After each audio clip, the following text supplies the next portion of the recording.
Hey future millionaires, this is Phil from the Next Chapter team. Today's article review is going to focus on 9 money habits that are keeping you poor, broke, and stopping you from building wealth. So it's time to fix them. Before we jump into it, please take a moment to like, subscribe, and share with your friends and family. Help this channel grow and reach out to more individuals who want to have a better financial situation in the long term. So sit back, relax, and enjoy this article review. First up, lifestyle inflation. This lifestyle inflation is a bad habit. Why? Because it means for every time you get an increase, you spend it as quickly as you get it. You get a raise, you blow it all. You don't sit there and say, I'm going to enjoy some of it, but I'm going to save more of it. Or I'm going to enjoy some of it, I'm going to pay off some more debts. You're going to have some balance. This is not about not enjoying some of your money. This is about managing it well, and then really being very intentional every time you get an increase in pay or even a bonus. But without that intentionality, you have lifestyle inflation and you just blow all of it. And what are you doing? You're blowing your opportunity to become a future millionaire. Come on, people, we got this. The number 2 bad habit is not tracking your expenses. And a great way to fix this problem is to either establish a monthly budget or establish a monthly spending plan. They're usually about the same thing, but you're going to call it whatever you will. Call it whatever you will. Just manage how you're using your money very intentionally. Track those expenses. Make sure you're putting some money aside to handle issues. Have an emergency fund. This will really help you over the long run. Number 3, borrowing the maximum.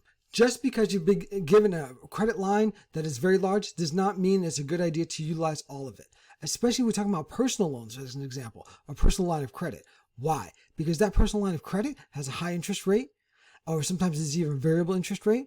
So you got to be really careful. Just because a bank has given you, a bank or some type of loan establishment has given you a line of credit does not mean you should utilize it to its maximum. That's not really a good use of money over the long run. Next up, not understanding taxes. And this is really important, especially what he's talking about here is the basics.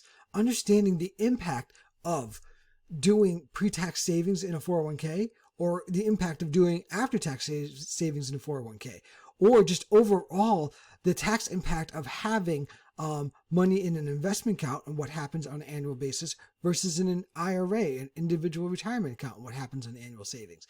Having some basic understanding can really help you avoid some tax landmines over the years. Next up, I like this one, ignoring a retirement account. Now, if you've been watching this channel for a while, you're probably really starting to get inspired to maximize your retirement accounts and your retirement options, okay?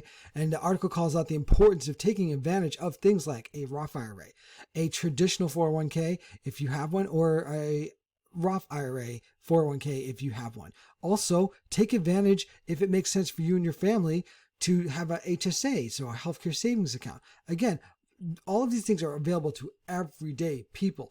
That's why every now and then in an article review, I'll put at the very end, I'll walk through if you are utilizing a 401k and an IRA and even an investment brokerage account. Retirement over the years can build us money. And what is that doing? That's put you on the path to become a future millionaire, to become a millionaire big time over the long haul.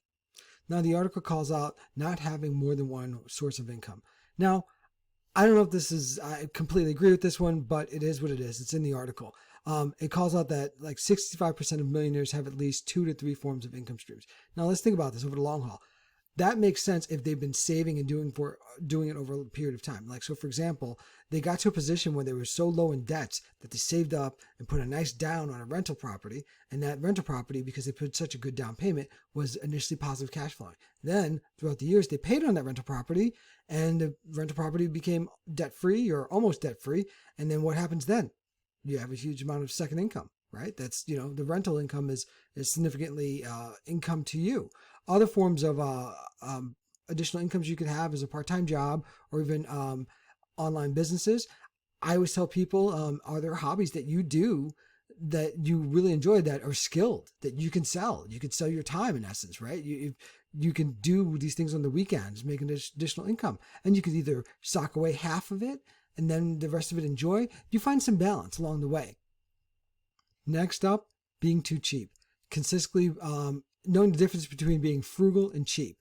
Frugal, you're a little more intentional. Being too cheap, you're always buying the cheapest possible option. And sometimes that's like throwaway items. You have to think to yourself, sometimes if you're buying that throwaway item 2-3 times, you just paid for the higher end one that could have lasted triple, quadruple the time, right? Like, so you've got to think about these things. Be intentional. Also, with services, the article calls out getting the right professional for you. The article calls out if you go with the cheapest accountant and they're making too many errors, over the short term, you're saving money, but over the long term, you're going to have bigger issues.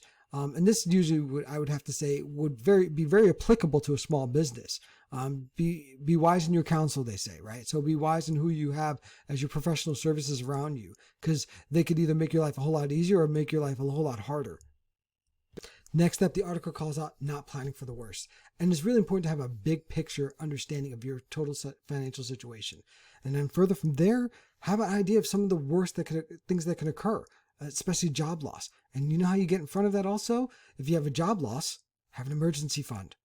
And as you move on progressively throughout your life and your financial situation, have more than 1 month of an emergency fund. Have 3, 6, maybe even 9 months.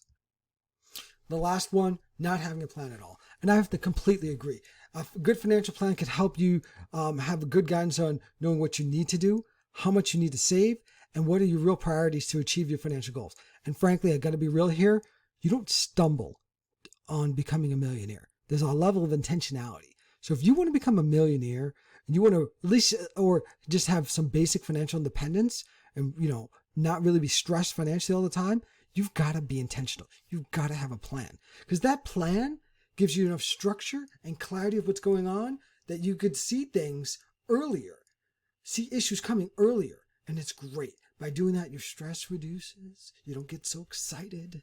All right. So really, I love that last one. Not having a plan at all. Completely agree. That is a killer. That is killing a lot of people. Just guessing like it's going to all work out. Bro, it's not going to all work out. You got to have a plan. Now, a quick recap. Again, 9 habits that are keeping you poor. Lifestyle inflation. That is really just overall not controlling your expenses, even though your income increases. Every time you get an increase, you're just blowing all of that extra money that you've earned. Not tracking your expenses. Not tracking your expenses really doesn't allow you to have a good game plan. And so you need a game plan. So not tracking your expenses or not having a budget or a lifestyle, a spending plan is really going to hurt you. Borrowing the maximum. Staying over leveraged is a killer. So just because you are issued a great line of credit doesn't mean you should utilize it all. So really, I have to completely agree here. Borrowing the maximum is a killer. Not understanding taxes. There's a lot of basics around taxes that with some time and a little reading, we're talking like 1 or 2 articles and, talking to some friends, you're going to get some basic understandings that will really help you over the long term. And as you evolve over the years, you're going to need some help. So that's why at some point you're going to need some wise counsel in taxes.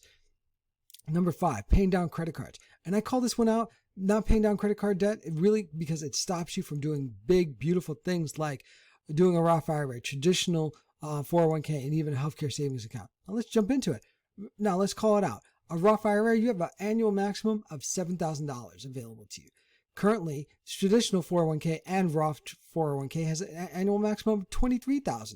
And if you're over 50, you could throw another $7,500 on top of it. That's $30,000 that you could be putting in your retirement account when you're over 50. Do that for 5-10 years, you're going to have some major money. And the same thing for the Roth IRA. Over 50, $8,000 per year. Again, do that after 50 for 10 years straight, you're going to have $80,000 in principal. And then $80,000 in principal, plus that compounding interest, major money. Then from there, you got a healthcare savings account. Again, these things will help you build wealth over the long term, but you got to be in a position to do it. So you got to take care of those debts. Not having more than one source of income. Now, this is dependent. Certain people don't need this. It depends a lot on lifestyle and circumstances. Eventually, it's great if you get there, but you don't necessarily must do this. I had this interesting debate with someone recently about this. Being too cheap, that's always going to the lowest cost option.